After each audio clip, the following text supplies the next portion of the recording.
Hi everyone, welcome to the next of our events on British economics after Brexit. Delighted today that we've got a fantastic panel to discuss the economics of populism. We've got Martin Sandbu, who's the European economics commentator from the Financial Times, Matt Goodwin, who's director of Legatum Institute's Centre for UK Prosperity, and last but absolutely not least, our very own Paula Surridge, who is Deputy Director of UK in a Changing Europe and at the University of Bristol. So let me start with a sort of generic question to get us kicked off for each of you, which is, what is the link between economics and populism, simply put? Who would like to go first? Martin, you're on top of my screen. So given that I'm the least scholarly of everyone here, why don't I go first with my sort of journalistic observations, and the others can take me apart or correct me afterwards.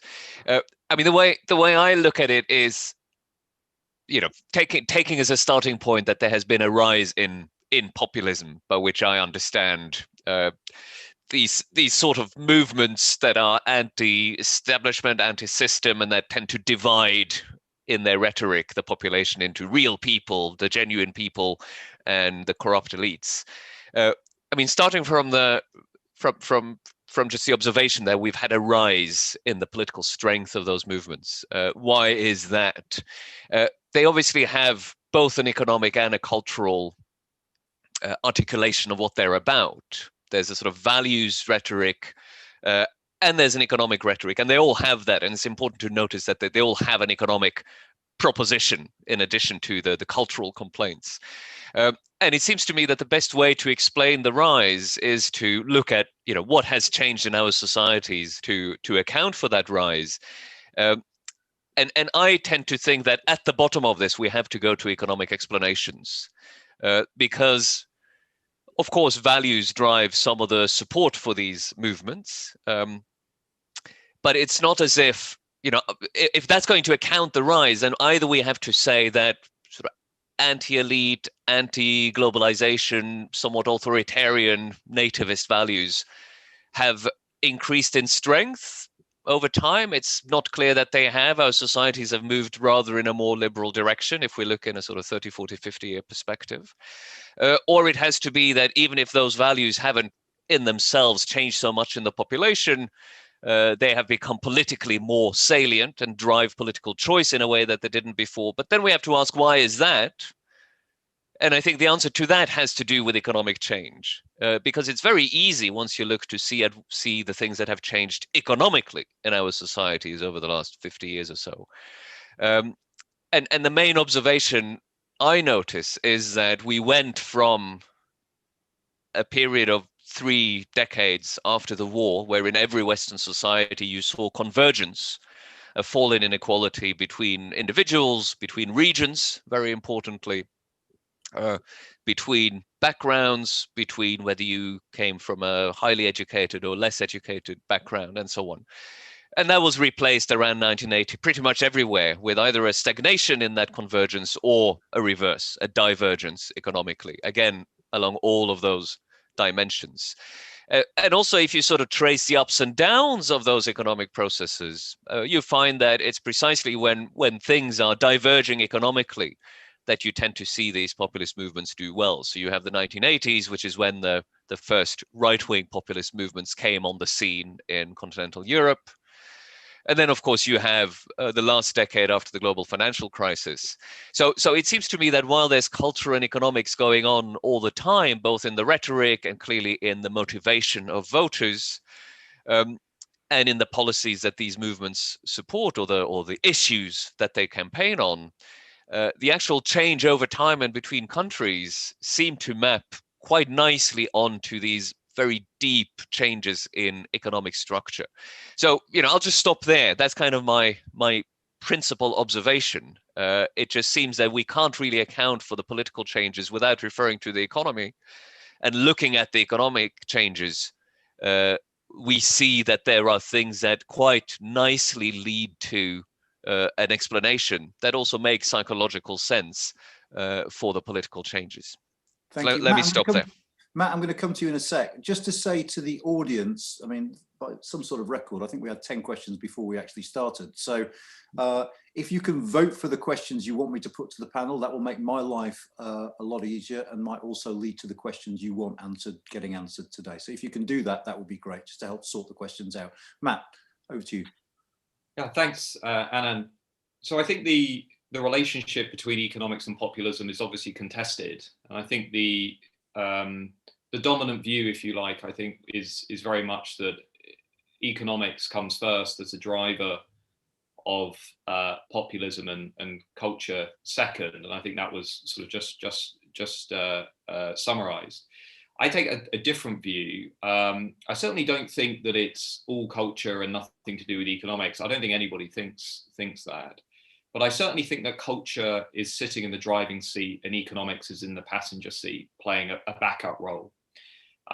If we were to take the view that actually it's really the rising inequality that has driven populism from the end of the post-war consensus from the 70s onwards, I think there's absolutely no doubt inequality has played a role. But you could just as convincingly make the argument that actually from the end of what I would call the classic era in representative politics from 45 onwards, you also saw a huge amount of social change, and you saw a huge amount of cultural change too. And lots of that wasn't actually related to the economy. We saw a representative politics break down, become much more insular, reorganized and reshaped around a middle class university elite, if you'd like to call it that.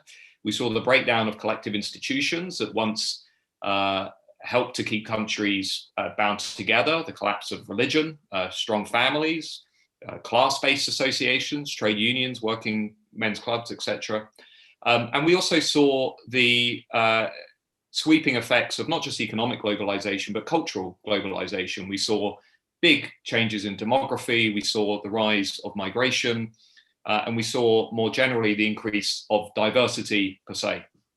And we now know from a lot of research, particularly in social psychology, Karen Stenner being the most prominent example, that a lot of that cultural change activated value divides that were already latent in Western societies, that they triggered, if you like, social conservatives and another sort of group, authoritarians within our societies, to push back against what they perceived to be very threatening social and cultural change. And some of those voters were economically left behind, but certainly not all of them were. And that explains, for example, why so many fairly affluent conservatives have rallied around populist movements. It also, I think, explains why these movements have pulled together a cross-class coalition of not just manual workers, but also folks who are self-employed. And also in Europe now, we're seeing lots of growing evidence that populists are connecting with younger voters, young women in particular, parts of the LGBT communities as well. And in places like Germany, individuals that have descended from migrant families. So the coalitions that have rallied around populism are changing too.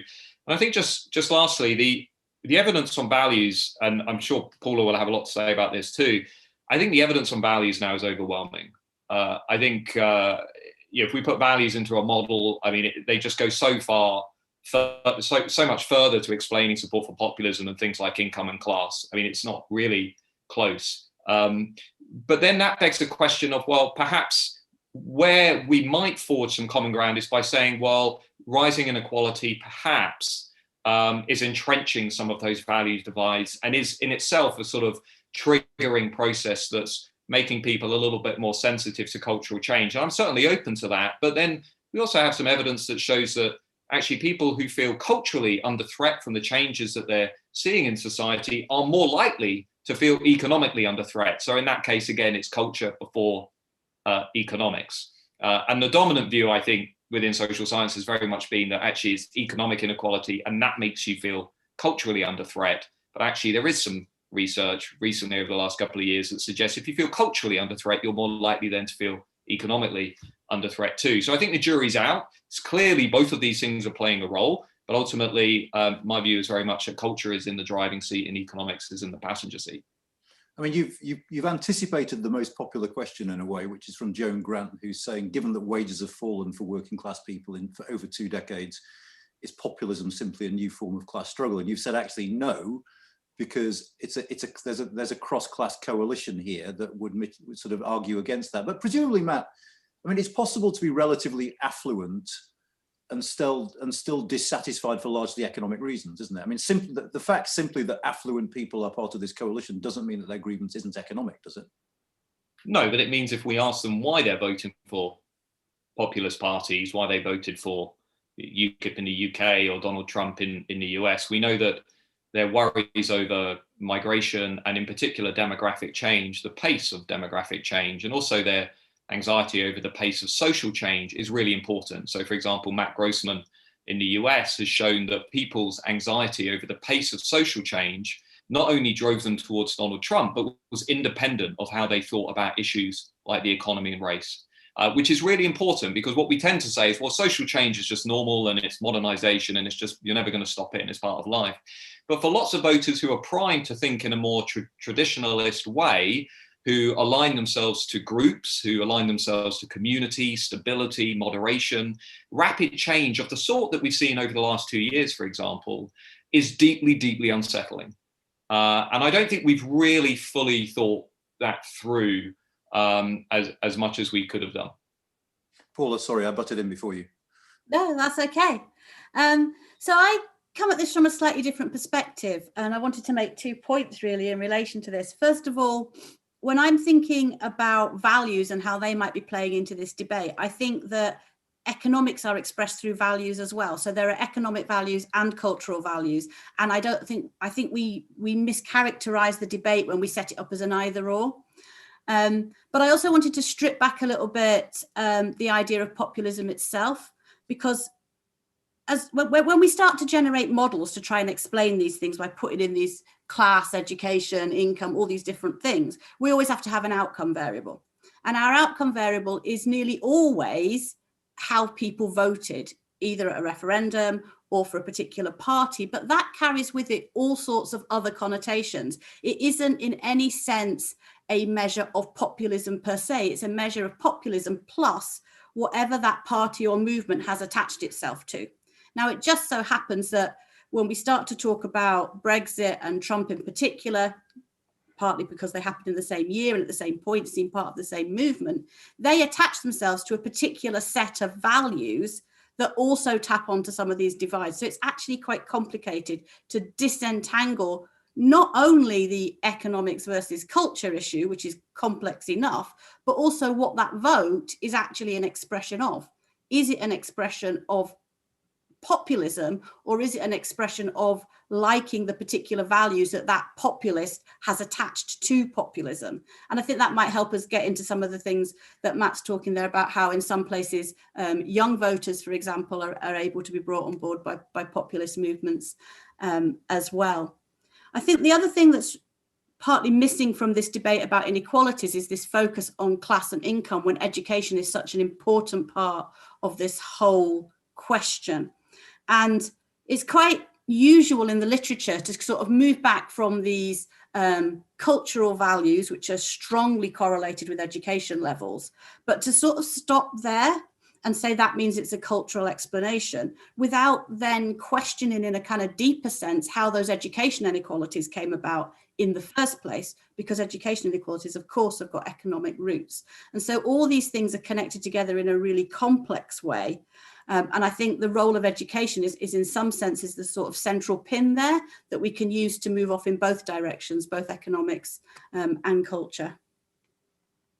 Now, we've got about 4 or 5 questions on what is populism, 3 of which came in before we started. And I think Martin started us off with a working definition. Just to retrace our steps so everyone's happy, are we all happy with how Martin defined populism? Martin, do you want to reiterate quickly? Well, I'm basically bastardizing the Jan Werner Müller definition, which is a movement that politically defines itself on the basis of an opposition between the real people and, you know, whoever isn't the real people, who are typically represented in the elite, which can be a very wide elite. So it's almost a sort of definition based on the rhetoric and political strategy that these movements use, but it's one that opposes a sort of notion of the genuine, the real people, who are almost by definition then repressed or left behind or not catered for or not listened to, and everybody else.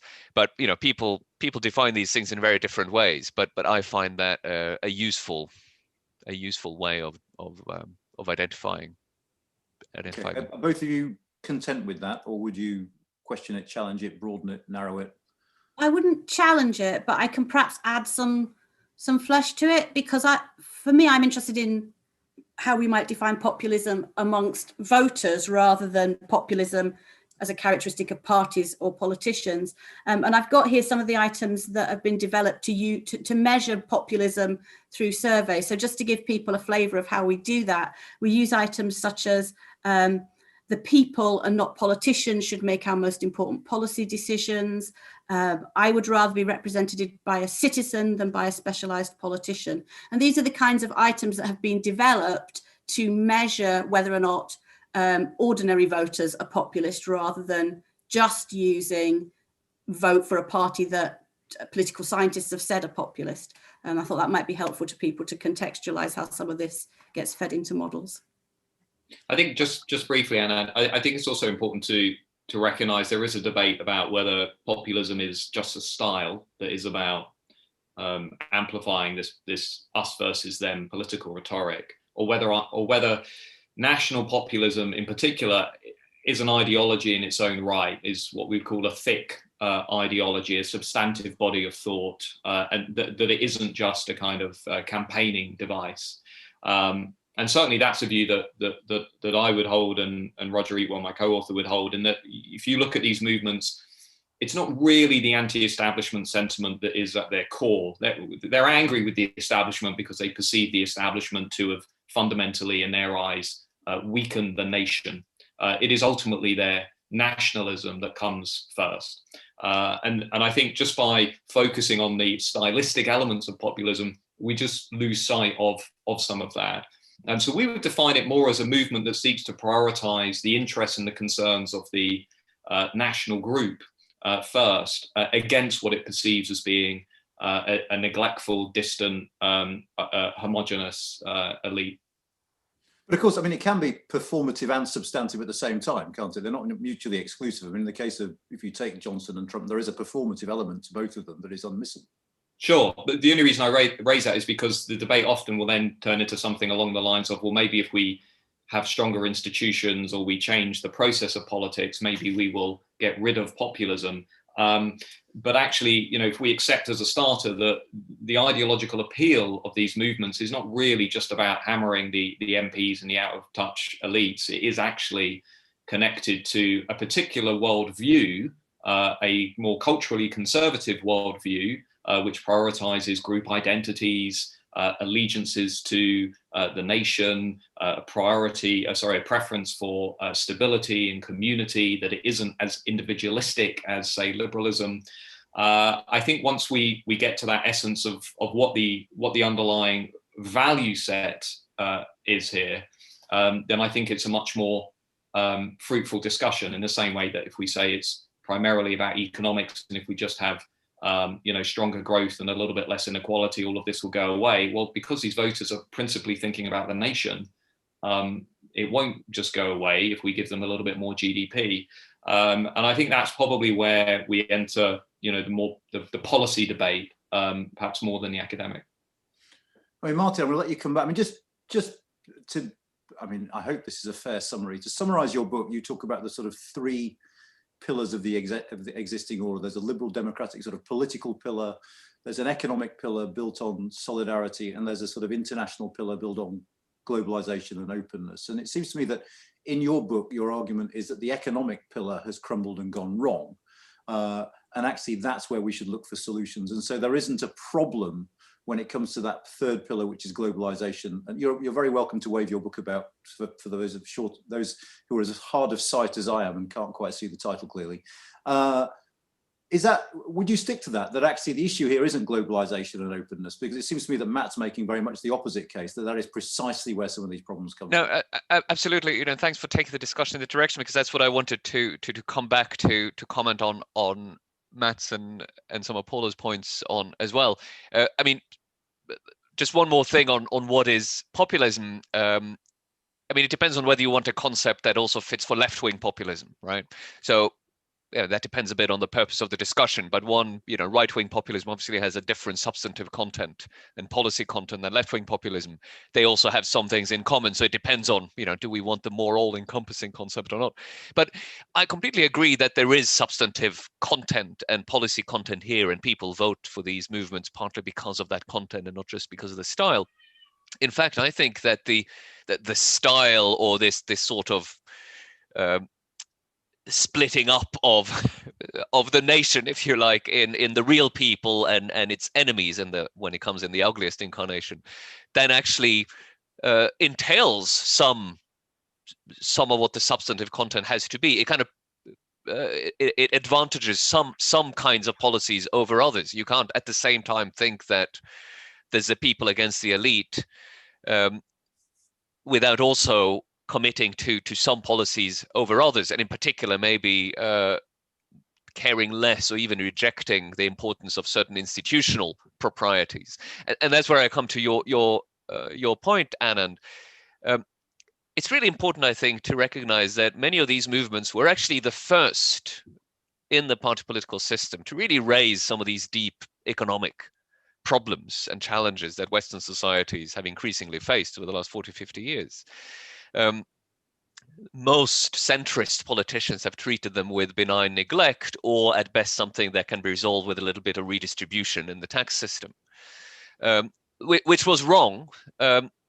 But it was the outside of the establishment, the fringe movements, or originally fringe, sometimes then eventually taking over, that were the first to point this out. And this is a point I'm trying to make in that three-pillar argument that you refer to, that the established order had the sort of liberal democratic bit, the economic solidarity bit of the post-war consensus, and the international openness bit. The middle one has gone wrong. And the first people to point that out and say we need to change this, and here is a different way of doing things, of course they got support, and they got support, I think, in part on that ground. I think what's going to be really interesting going forward, now that other parties have kind of caught on, they've realized we need to have something to offer people who've been at the, drawn the short end, got the short end of the stick of economic change. And so you see, take the leveling up agenda in the UK, for example, but, there are equivalent things in many other countries. It's really an attempt to wrest back that mostly economic pillar, which has cultural aspects, obviously, from the more populist insurgent movements. So I think, this sort of thinking makes me still think that economics is very much at the root of this, or, to use Matt's metaphor, in the driving seat. That's where you will turn the wheel, if you like, by having economic policies that address some of those concerns.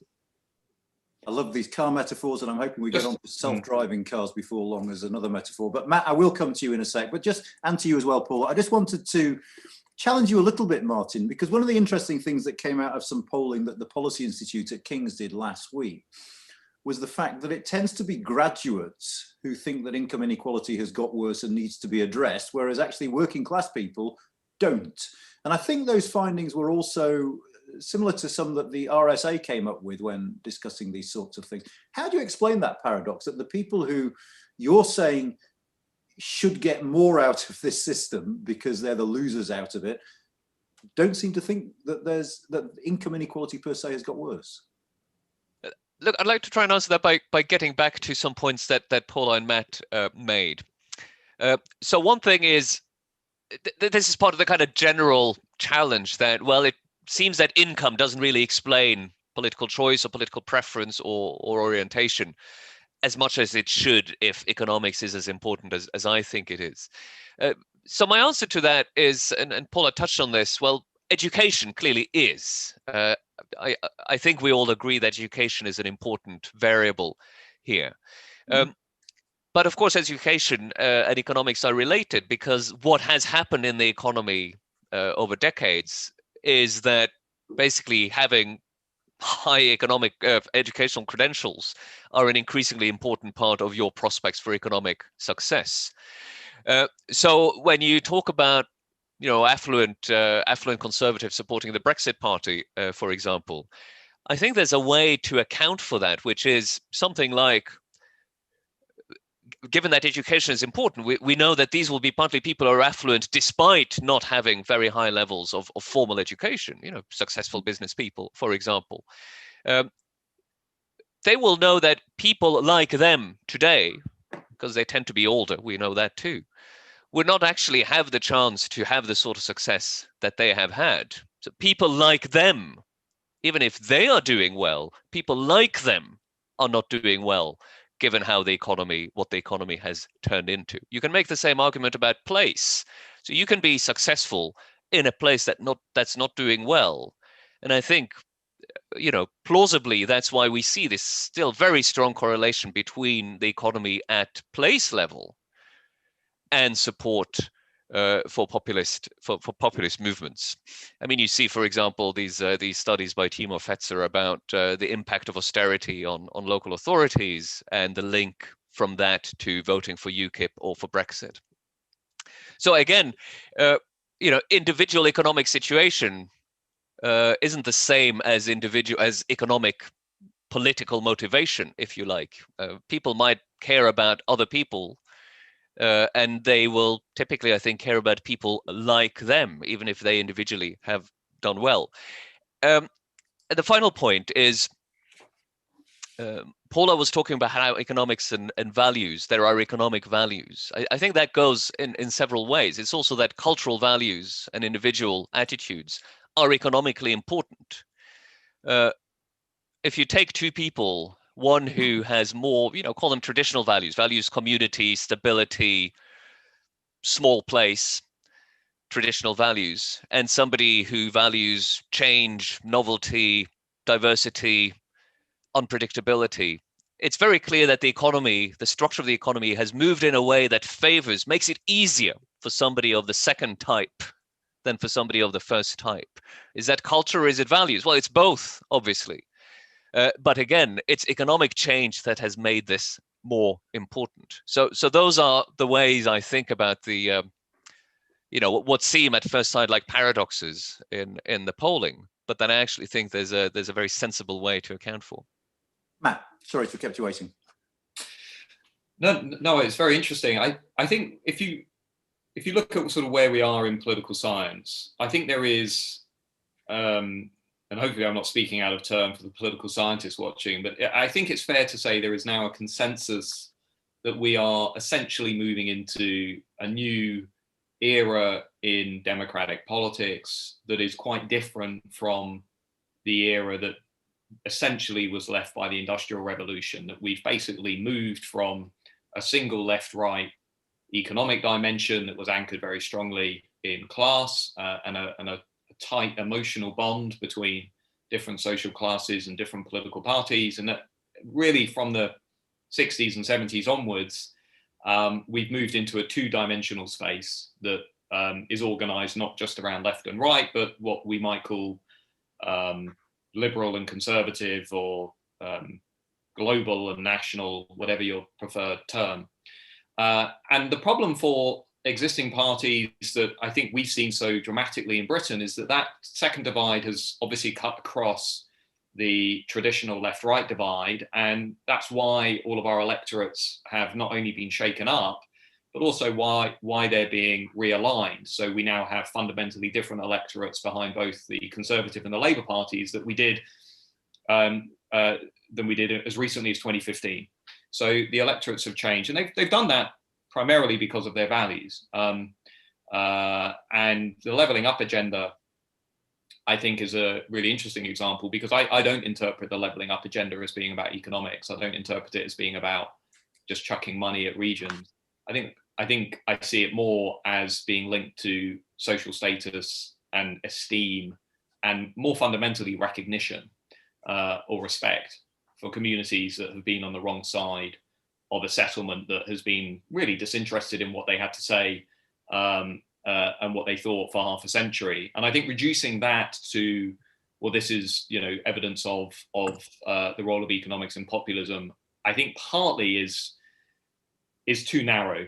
And so that brings us into this emerging discussion within social science, or a recycled discussion around the role of social status. And maybe actually what stands between Martin and myself on this is perhaps not just education, but actually subjective social status, and whether people feel that they're being recognized and respected. And that is something that I think goes a little bit beyond education, and education certainly part of it. You know, we can see already how certain groups are not respected within the education system.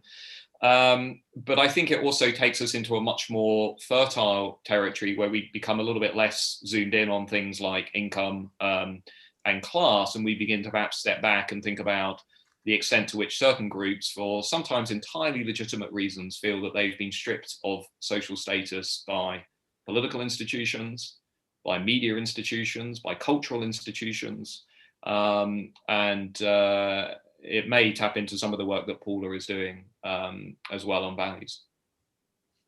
Paula, you can tell us. I can tell you. I think there's lots of interesting work being done at the moment, some recent work by the BES team, as well as the work on social status that Matt's already spoken about, which is starting to look at this idea of group identities seriously and catch up with that. That's really interesting. I think there's something in there, but I think there's also some issues. Now, it could be it's to do with how we collect the data, and that actually the questions we ask on surveys are not very good at picking this stuff up. But actually finding people who say that they have strong identities based on their income, their education, and so on is quite difficult. People don't have strong identities based on their education. And if they do, they tend to be graduates. So graduates are quite happy to attach identity to that because actually it already has status, whereas finding groups that actually think of themselves as belonging to a group of low educated is much more difficult. And I think that gets us into something quite interesting about how identities are ranked. So I did some work a long time ago on class identity, and there was a whole qualitative literature then about working class identity being a spoiled identity for women in particular, around various debates, sort of going back to the time of debates about teenage pregnancy and so on, that being working class was a spoiled identity for women. And I think there might be something now about a kind of lack of a positive identity for the people who are in those left behind, for want of a better shorthand, places, and the potential role that national identity then plays as being a positive identity that people can attach to in a way that they can't attach positivity and status to some of the other identities because they've slipped down the order of identities over time. And I think there's lots of work to do there, but I don't think our survey questions are yet getting at this very well. There are some good questions on this on the Understanding Society survey that I've looked at with some colleagues trying to predict or explain Brexit identities alongside these identities, and they work differently for different groups. Ethnicity is particularly interesting in that mix because we find that for white voters who express their ethnic identity as being important to them, that tends to relate to leave voting, which we might see as an expression of populism. For minority groups who are much more likely to express their identity as being a positive part of their sense of self, but they're expressing that identity is more likely to lead to a Remain vote. So actually some of these identities operate in different ways for different groups. And whilst we've looked at that, because we've got the questions to look at that in relation to ethnicity, we've not got questions that look at education identity. So we can't start to try and unpack if if similar kinds of processes might be at work there. Just briefly, and it's a very basic question that one of you I hope can explain. Why is having a degree or not so central to these debates? What is the causal mechanism that links whether or not you've got a degree? I mean, is it your prospects or is it your values? And if so, why? Shall I take that one, given that I wrote a whole paper trying to explain exactly that? I think, first of all, academic, political science, economics, and so on have not been very good at tackling that issue. They've tended to see education either as a mechanism for allocating people into jobs or a mechanism of self-selection into higher education.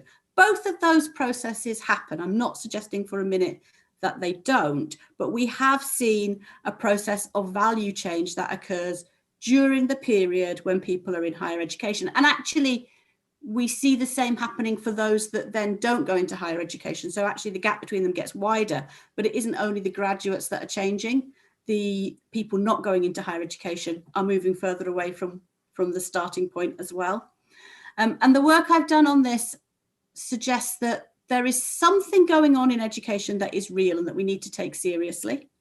It's very hard to say exactly what that is. I don't think it's lefty lecturers giving out messages in the classroom, but there are a whole set of socialization processes that happen when you move away from home, mix with different people and experience and have a whole different set of experiences. It also sets your life course differently. People that go to university form families later, leave home later, all sorts of things that actually change the dynamic of the life course that we don't really properly understand.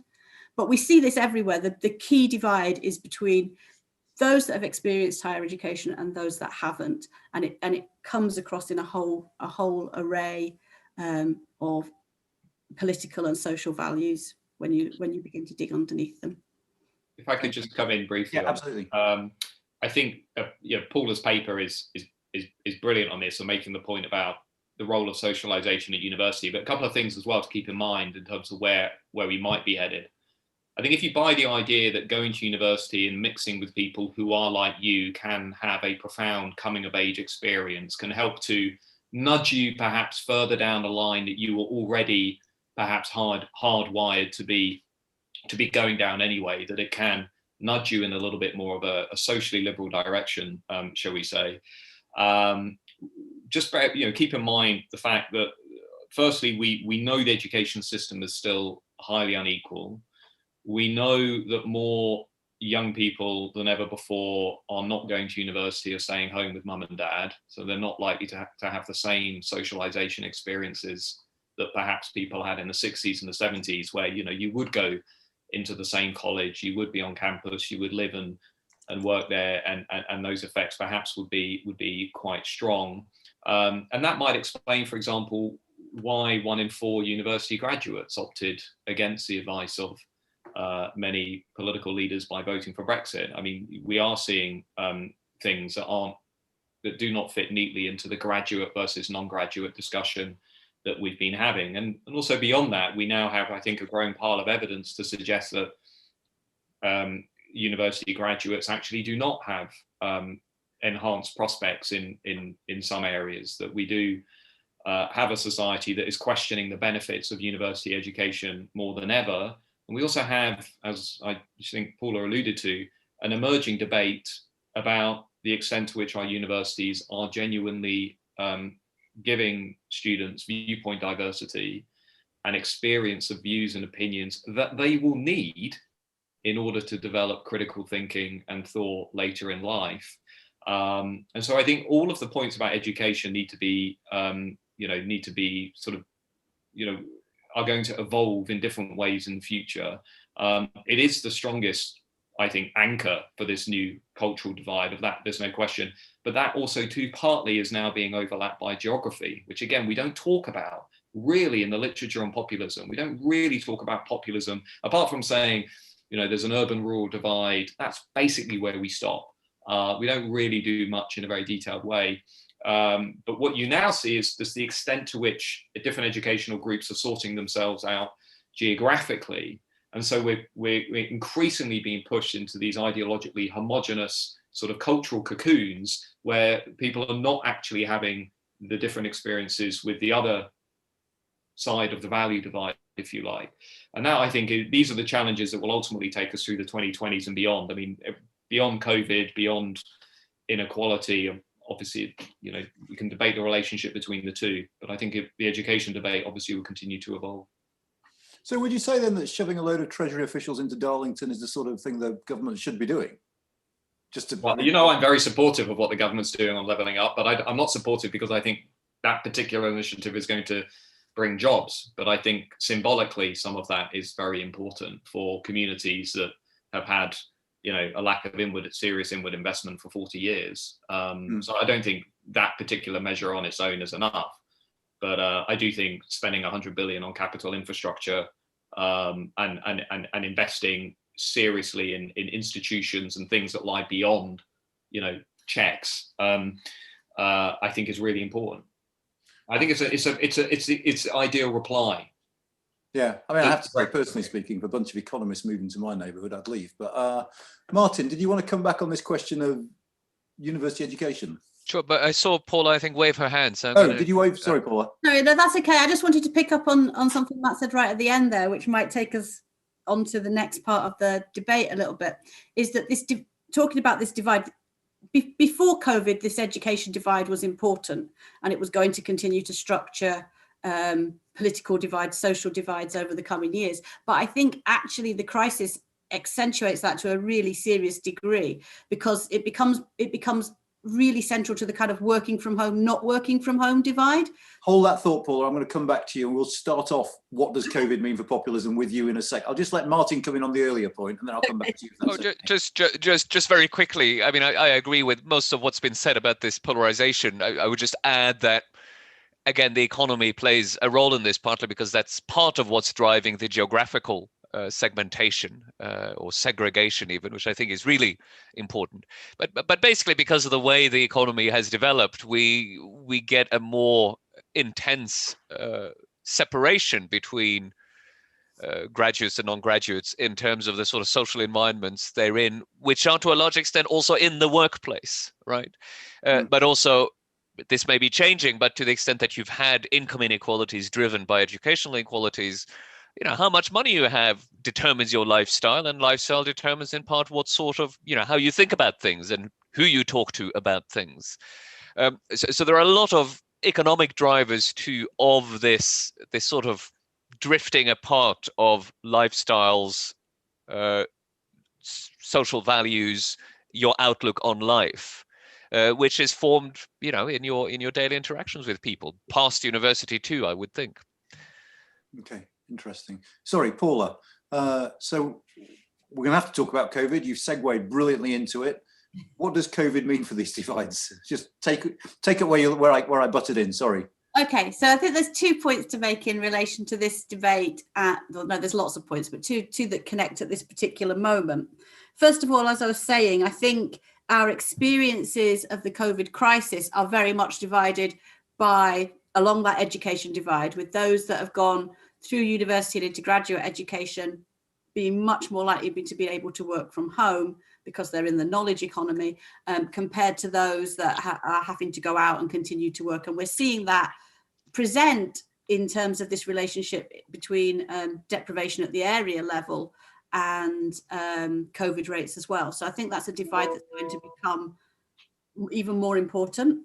But I think there's also, in terms of moving this debate onwards, the one thing that COVID has kind of really put back onto the agenda for everybody are borders. And so national borders and national identities look like they could become even more important than they have in the past, because actually the instinct to close down when under threat, and COVID is a threat, seems to me to be more likely to come to the fore through this crisis. We know that the set of social values, the liberal set of social values that we've been talking about, earlier work from Inglehart in the 70s suggested this came about in part because people were not under threat. They didn't face any threats to their security. They had economic security.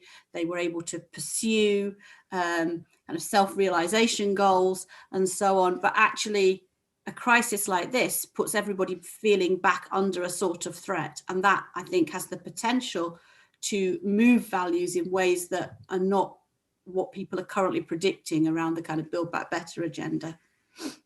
Would you like to speculate on how they might be different? How what happens might be different? No. Okay, fair enough. just one thing on that. Just one thing that struck me last year, and I was thinking the same point, Paula, that if you think about all the conditions that Inglehart and his colleagues argued in the 70s were sort of fueling the liberal drift, if you want to call it that, or what he called the silent revolution in values toward a more sort of liberal end. They were basically increased economic security and rapid expansion of education. And then basically, as those continued over time, different generations basically become more liberal in orientation. And I was struck sort of last year thinking, well, on the one hand, we have a global pandemic, which is now obviously being accompanied by an economic crisis, or at least a debt crisis. So, you know, the economics have become much more shaky. The education revolution has kind of continued, you know, to new heights. We had a record number of university applications last year, despite COVID, new highs in the UK system. Yet we also saw, you know, very prominent campaigns around Black Lives Matter statues and what you might loosely call the sort of identity politics end. So I think this is probably going to go now in quite unpredictable directions, because we do have new generations, as we discovered yesterday with the debate over Brexit. We do have new generations of voters that have, you know, come of age completely online. You know, my Zoomer students, for example, are the first generation to have spent their whole life online. They've had fundamentally different cultural experiences. And I think the only thing that I would add to your discussion over education, Paula, is we know that education has a profound formative experience, but so does culture. I mean, so does the wider culture in which generations are coming of age. And if you look around today and, you know, the social media, celebrity, movie, film, you know, culture is politicized in a way that I don't think was true half a century ago, or was at least not as obvious. And I think that too is probably going to have profound socialization effects as well going forward. I don't know where that will take us, but it was more a response than a prediction. Martin, do you want to comment on this though? And the question was about COVID. Populism. I mean, first of all, I completely agree with Paula that this, you know, what COVID has done in terms of intensifying the difference between graduates and non-graduates in both economic prospects and actually health prospects, because the non-graduates typically have to, you know, they have to be physically present for their jobs. So they either lose their income or they lose their health, or some of both. Whereas people like us are typically spared. I mean, it's just crucial. So I think, you know, everything now depends on how governments deal with this, since I believe that the economy drives quite a lot of these political responses.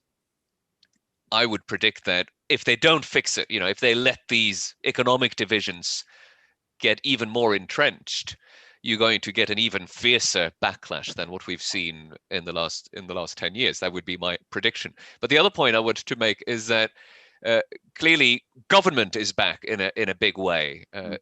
Almost everybody sees that in a public health crisis, you need the government to intervene, to run things, to manage things. Government authority is pretty much still everywhere national. So in a sense, that will drive you to focus on the national. So it's a slightly different take on the same thing that Paula was saying. It'll be most interesting, I think, to see how this plays out inside the EU, where there's obviously been different levels and disappointment with the EU level and so on. But that's where you have the possibility of alternatives. Everywhere else, it's the national government, and even there, the national government is the focal point, and it has to be competent. Competence clearly matters in these situations. And that's why in countries where you have sort of clearly delineated populist parties, they haven't done well, right, in this crisis. Because it turns out that experts are good to have and listen to. Competent management is good. It's no surprise really that a competent vaccine rollout is good for the government. It'd be more surprising if it didn't show up in the polls. So all of these things, I think, you know, blur the picture a bit. I would say that if the economic fallout isn't addressed with forceful policies, like maybe we see in the US, then you risk a much bigger political polarization and backlash later. But on the other hand, the fact that effective government and competence matters has kind of taken the wind out of the sails of populism a bit. I mean, just to play devil's advocate, I think it's right to say that it's non-graduates who are disproportionately likely to have been helped by the furlough scheme. I mean, is that likely to have an impact on their perceptions? If populism is about the real people versus the establishment, and actually the establishment in the form of the state is now seen to be helping people out in a very overt and direct way, do you think that might have an impact on populist sentiment and sort of realign things? Well, I can pick up on that a little bit, in that something that occurred to me whilst Martin was speaking is that, at least in the UK, and it's very difficult to follow news very closely across the world at the moment because we are very much in our national bubbles.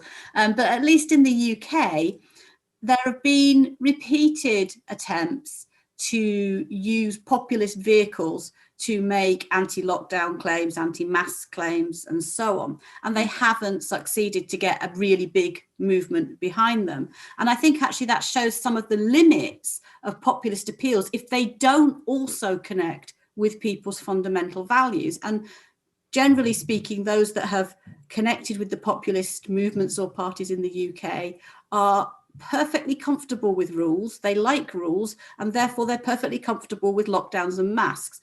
They're also perfectly comfortable with government intervention because they've tended to be, broadly speaking, on the left in terms of wanting to see more state intervention in the economy. So actually the idea that it will shift these fundamental values very much seems to me to be mistaken, because actually it's doing at a government level exactly the things that these groups of voters would want. It's intervening in the state and putting in place strong rules around behaviour to kind of generate norms that people will support. Anyone else want to come in on this, on the furlough? You don't have to. I'll just come back on one point. I think it's too early to say that populism has had a bad crisis. I think that was a narrative that really got going during the early months of the crisis, when Bolsonaro's ratings tanked and Donald Trump lost the election. But I think if you look at most party systems in Europe and North America, Latin America, they've basically stabilized, or they've certainly consolidated their support. And certainly our argument in national populism was that essentially these parties aren't going anywhere because they've tapped into these deeper new dimensions that we've been talking about today. And I think, if you look at what we've seen this year, if you look at Portugal, another democracy that wasn't really ever supposed to have a successful populist party after the dictatorship, or you look at Vox in Spain, or the stabilization of polling in a number of these countries. Bolsonaro's ratings have improved. Trump got 10 million more votes than he did 4 years ago, expanded his electorate, it didn't narrow. I don't see personally much evidence at all to suggest that the crisis has hit populist parties. But it does raise, I think, questions over, what are we likely to see in the 2020s? And I noticed both the IMF and another academic paper have found exactly the same thing now, which is that after global pandemics hit, and remembering they were looking at past pandemics that were much smaller, the SARS pandemic and Ebola and a few others. And they both found that, firstly, the Gini coefficient increases. 5 years after a pandemic has hit, you still have a raised level of inequality. But secondly, you also have high levels of social unrest. Now, we've already seen that, the Netherlands, the US, and elsewhere. But I think certainly the evidence would suggest that we have good reason, I think, to expect a more volatile climate as we come out of the pandemic. And to that, we already know that most of the political anchors have weakened considerably over the last two or three decades. We know that party identification is down. We know that volatility overall is up. And we know that voters are much less predictable than they once were. So this is sort of me saying, we can't predict what's going to happen in the 2020s. But I think the one thing we can say with some, confidence is it's probably going to be quite volatile. And we might not end up going back to good old-fashioned stability. Martin's now moved from the top of my screen to the bottom of my screen. Did you want to come in on this, Martin? I'd love to comment on the bits of Matt that I heard, because I don't know, I disconnected for about 15, 20 seconds. But I agree with most of what's been said. I just wanted to point out that we also want to look at how the parties we classify as populist, to what extent do they remain populist in content whatever we mean by that. But, I note, for example, that you now have in Italy, you have Matteo Salvini supporting Mario Draghi, the ultimate elite technocrat, for prime minister, right? So you have policy changes also in where these parties go. But I agree with the big point that things will be volatile, and it allows me to make another argument for caring about the economy, which is that whatever the relative strength in terms of causality here, I think in terms of what politicians and governments can do about things in terms of policy, the economy is where you can do more than in terms of affecting or manipulating or directing people's values. So from a sort of purely pragmatic sense, looking at, well, people, at the levers of social society or of the economy, there are things you can do to change economic policy fast. There's much less you can do about people's values. But that, for me, is an argument to think about, even if you believe that the economic causes are relatively less important than the cultural causes, it can still be that where society ends up has more to do with the economy, because you can make bigger changes there. Can I quickly just go back to your question, Anand, because I think we drifted away from it. Will this preference for government support remain? So I just want to say that, look, this really depends on which country you're asking about, because for the continental European countries, they've spent a lot of money as well, but for them it was mostly about just letting the normal mechanisms they have in place work and fill up with money. So you had a furlough scheme pretty much in Scandinavia, say, or the short work scheme in Germany. It's just that a lot more people had to use it, so you need to put the money in place. In the US, in the UK, and to some extent in the US, you kind of had to really build something up from scratch. So I think that was a much bigger change. And the fact that on the whole, the furlough scheme in the UK has been immensely popular, or at least uncontested largely, except sort of on the margins, the modalities of it. But nobody's really said, well, we shouldn't have gone in massively and subsidized people's wages. I think that's really significant. And that, again, even if the scheme is ended, that's something you can't unlearn. It will clearly be, if something like this happens again, there will be a demand to do the same thing. That's a change. I mean, would it be fair to say we're on the cusp of the most enormous social experiment, in the sense that, if the Biden plan works and we see a significant decrease in support for Trumpian politics, that's pretty compelling evidence that there's an economic driver to this? Matt, I suspect you won't agree, but...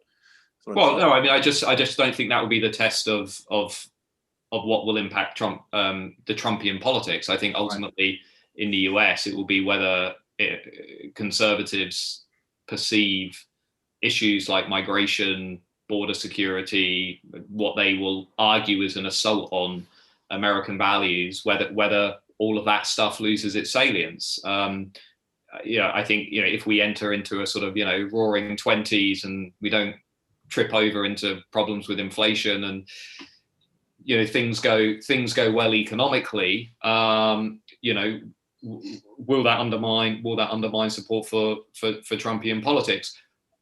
Personally, I think it will have to go hand in hand with changes on the cultural side too, because if you still have the stuff that really animated Republicans, migrant caravans on the border, perceived breakdown of social cohesion, the coasts moving away from middle America, a lot of that stuff, the social change point that Matt Grossman makes, I think, so eloquently. That's the stuff that we know really drives support on the Republican side. And that's the stuff I think I'll be watching. In the same way in the UK, and we have a big experiment unfolding here too, don't forget. Mm-hmm. We have a large number of Hong Kongers arriving in the UK. Yes, overall levels of migration are going down, but our story about migration is changing. And I personally would argue in a positive way. But that's going to be a big test. I think it's going to be a big test over the next few years for leavers, for conservative voters who probably voted for Boris Johnson expecting some changes in those areas. It may be that actually where we end up at the end of the 2020s is a very different UK model from what they were expecting. It may be more diverse in some ways, certainly less white in some ways, will be, I think, more characterized by a lot more churn and change. with regards to how the economy is running and so on. And that too is going to be one of the most interesting experiments in politics to see how that plays out.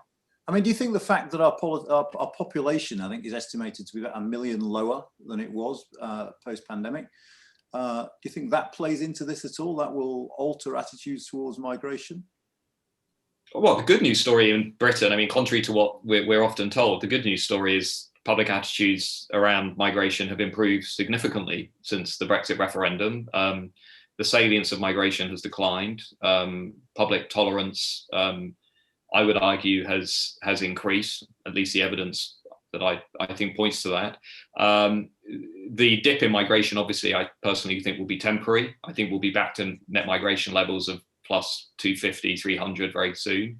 And then I think it will be a test for Johnson's government as to whether voters care about that now that they feel that they have greater control over that issue, or whether they feel that that's somehow, a betrayal of what they perceive Brexit to have been all about. And that ultimately is something that will take us through the 2020s. My personal instinct hunch is that we're not quite yet done with the migration debate in the UK. But we'll have to see. Now, profound apologies to the audience, because I've basically found this a bit too interesting, so I've ignored the questions that are coming in. So I'm going to fire some of the questions that have come in from the audience at you all. You don't all have to answer all of them, but let me try and at least get through some of them. So the first is, how important has social media been in explaining the rise of populism?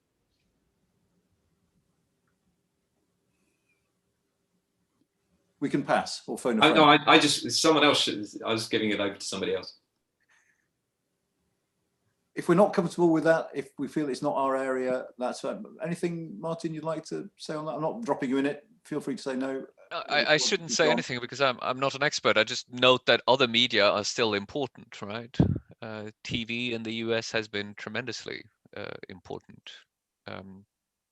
That's all I'll say. Okay. Paula probably has some surveys on this, no? We're dropping each other in it. I like this a lot. I think the social media actually is very differentiated, and you need to perhaps think about it in terms of different aspects of social media, because they have very different profiles of people that use them, and they use them in very different ways. So it's not something that I'm an expert on. I can tell you how the profile of Twitter users differs from the population as a whole, but I'm not sure that's really very helpful to this debate. No, that's all right. I prefer honesty on this. We've got a question in from Jill Rutter brackets the other one, which I presume means the British future Jill Rutter, and not our own Jill Rutter. And it's about whether, well, there's two things. I'm going to pass your question, Jill, and there are two bits to it, I suppose. I mean, the first is UK politics going to become more similar to US politics going forward, which is a massive question. I don't know if you've got any thoughts on that. But Jill splits her question up and saying English, Welsh and Scottish society. So I wonder how much of what we've been talking about has been to do with England and far less to do with Wales and Scotland in terms of populism. You can answer either or both of those. I took liberties with your question, Jill. Quick stab at the first one, because the second one I'll really leave to my colleagues. But I also would like to kind of connect it back to the previous question, and I've had 30 more seconds to think about. I mean, one thing that's really interesting is how there's now being built up these alternative broadcast media in the UK, right? What's the name of this new sort of Fox clone that is coming up? So the BBC has been under attack from all kinds of sides, but you see this sort of diversification in the broadcast media that I think is going in a US direction. So I think that's an example of how, yes, there is some movement in that direction. And since I'm now talking about kind of media, I would add one thing on the social media question that we didn't have much to say about. When we talk about populism as a style, so Matt made this distinction earlier on. I mean, clearly social media serve that style, right? Virality favors the outrageous, the divisive, and so on. So I think that is true, and you can draw parallels here with new media in older times, favoring that kind of insurgent break-in because the insiders no longer have control over what passes for acceptable public debate. Let me just, a quick plug on that. We've got Tim Harford on our podcast this Friday. I mean, he's very good on everything, but he's quite interesting on social media and what it means for our capacity to talk about things calmly and rationally. But Paula and Matt, either of you want to come in? Are we becoming more like the US and England, Wales, Scotland? We'll leave Northern Ireland out because it's, well, very complicated. I can come in a little bit on each of those, I guess. I don't think at the moment we're becoming more like the US, because I think our politics is a little bit more fragmented, and we haven't seen the polarization into two camps that we see in the US. There's more going on in terms of the cross-cutting divides, and in some ways we've got this kind of blend of, in values terms, quite a European looking model, but in party system terms quite a US looking model, and those two things are sort of fighting with each other, and which wins out in the end I don't know. And that, I suppose, that point is kind of seen even further when you start to talk about Scotland and Wales, where the systems have got more parties, so therefore it allows a bit more of the expression of those values to come out more clearly in voting. But it's difficult to say, I think, exactly how populism works in some of these different places, because we haven't got the good enough data to be able to pull out some of these different trends. And we'd say it's something we need to keep a careful watch on, is how Scottish and Welsh national identities in particular connect with some of these themes around populism, because they don't necessarily need to be in opposition. Matt?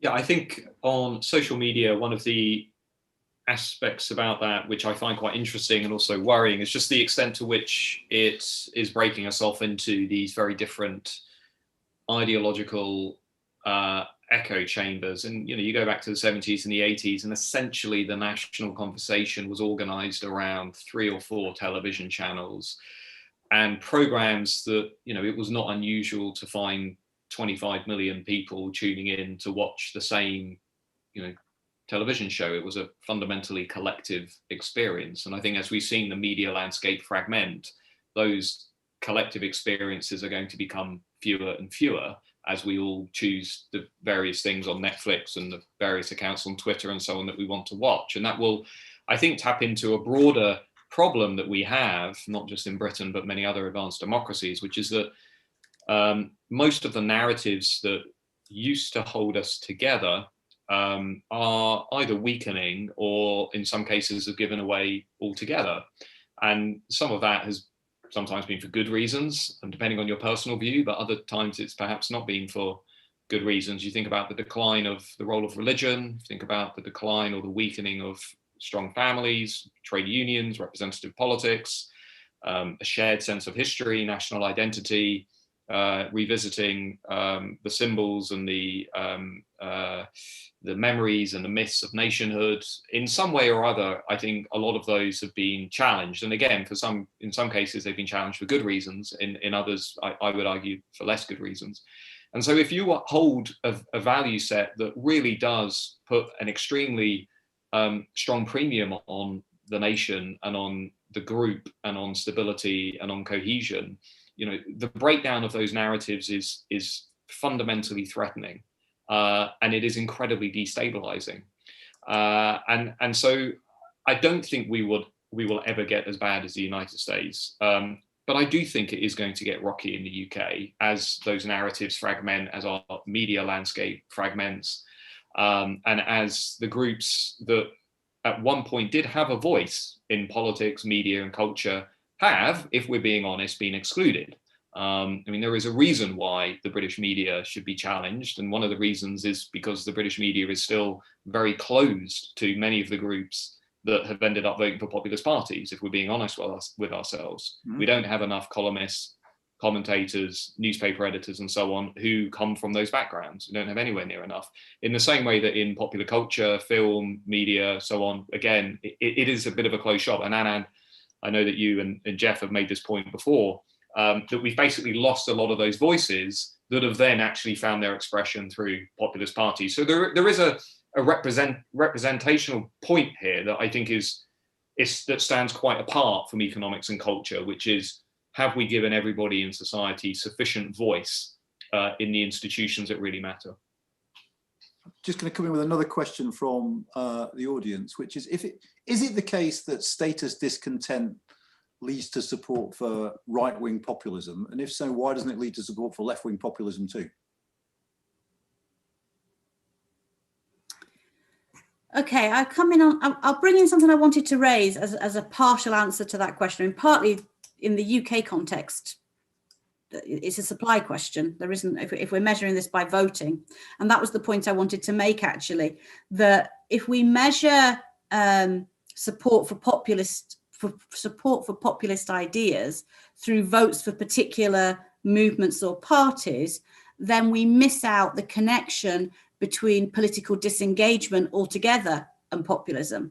And actually, I think that's a really big part of this story that has been missed in some respects.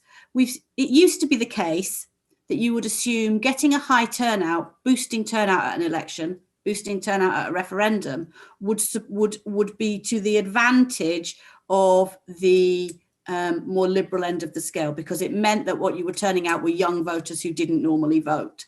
What we've seen increasingly over recent years is those people that feel disconnected from, angry with the system, disconnecting from politics, and actually then when they get angry enough to turn out to vote at a referendum or so, and it produces these what appear to be surprising results, because they're the people that we expected just to always be disconnected from politics. So I think the movement into and out of voting is really important in this context, and something that's really been missed in terms of the debate about populism, because we tend to use support for a movement as our measure of populism and forget about the fact that some people who might be anti-system in the way that Martin described at the start might actually be opting out altogether. And I think that's a real danger going forward, if many of those people that turned to the Conservatives in 2019 end up really disappointed, either by the migration statistics that Matt was talking about or by levelling up not delivering what they thought it would. There's a possibility there of a whole nother group of voters that are really disengaged from our political system as a result. Can I add that in some European countries you do get a left-wing populist effect? I mean, you get it in Greece and Spain, where the status in question was, I would say, something like an insubordinate status vis-a-vis the EU system and the austerity regimes and all of this, where you got Syriza, and in Spain you got the indignados, the indignance demonstrations, and later Podemos. You get it in Germany, where Die Linke has to do with subordinate status of the former eastern part of Germany, right? So I think you do get it, but yeah, that probably has to do with the supply side, as Paula says, where there are good political entrepreneurs offering that on the left. You can get it. There's also another more provocative point, and I know Anand probably want to wrap up as well, but there is a point about why national populists are better at tapping into status deficit issues today, which is that there are within the sort of the narrative of identity liberalism, or what Mark Lilla would call identity liberalism, and Francis Fukuyama has talked about this too, and the politics of recognition, that there is a narrative that unfortunately is leaving white working class men in particular feeling as though they've been stripped of status and esteem. Peter Hall has a really nice paper on this, looking at subjective evaluations of social status among that group in particular. And Ben Cobley's book, The Tribe, looks at how that narrative has taken place in British politics, whereby we have sort of, I say accidentally, because I think it's come from a good place. I think people have been driven by good intentions, but we've sort of created a narrative whereby these groups have felt that they are the unfavored groups in society. And that has led them, I think, to increasingly search for status, esteem, and recognition. And that has benefited the right much more than the left. But we can perhaps leave that there. Okay, I'm going to try and squeeze one in. We've got a couple of minutes, and I'm really sorry I haven't got through more of your questions. Let me just say, by way of a plug, on Friday, we have a whole session at 12, which is simply devoted to your questions to some of our team. So if you didn't get your question answered today, then as long as it's about economics and not simply about politics, then turn up on Friday and you'll have a greater chance. You probably have a competent chair as well. In fact, you'll have Paula, so your questions are more likely to be answered. But the final question, I suppose, is, are populist movements uniquely dependent on having a strong and charismatic leader? Is there a particular link when it comes to populism with the leader? There's a couple of people asking about that. How important is leadership for populist movements? Very important, as it is for all. Not more so, though. Sorry? Not more so, I suppose, is the implication. Well, I mean, it certainly is very important in that if you look at what's happening in British politics today, we know that public approval of Boris Johnson is really important to driving the poll ratings that we're seeing at the moment. And we know that leadership was incredibly important during the Brexit referendum. We know that how people felt about the various leaders had a really big impact on how they voted at the referendum. I think for populist parties that are almost presidential in style and are able to violate taboos over issues around race, gender, and sexuality, that it becomes incredibly important. My PhD supervisor, Roger Eatwell, would argue that in populist parties, charisma is actually fundamental for two reasons. One is it's really important for external reasons in rallying voters that are not, as Paula said, usually political, but drawing them into politics, a fresh face and somebody who's saying something different.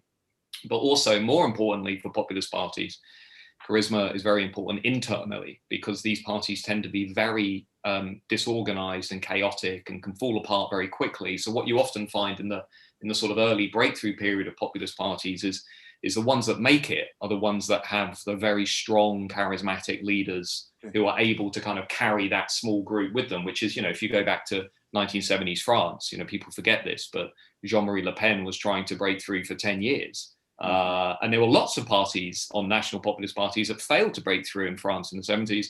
But one of the theories as to why the FN ended up being the main representative of that current was because of Le Pen himself, that he was just simply more charismatic and efficient. And internally, that really made a difference. It allowed the party to hang together. I can give you a sentence each, you two, because I've just run over now.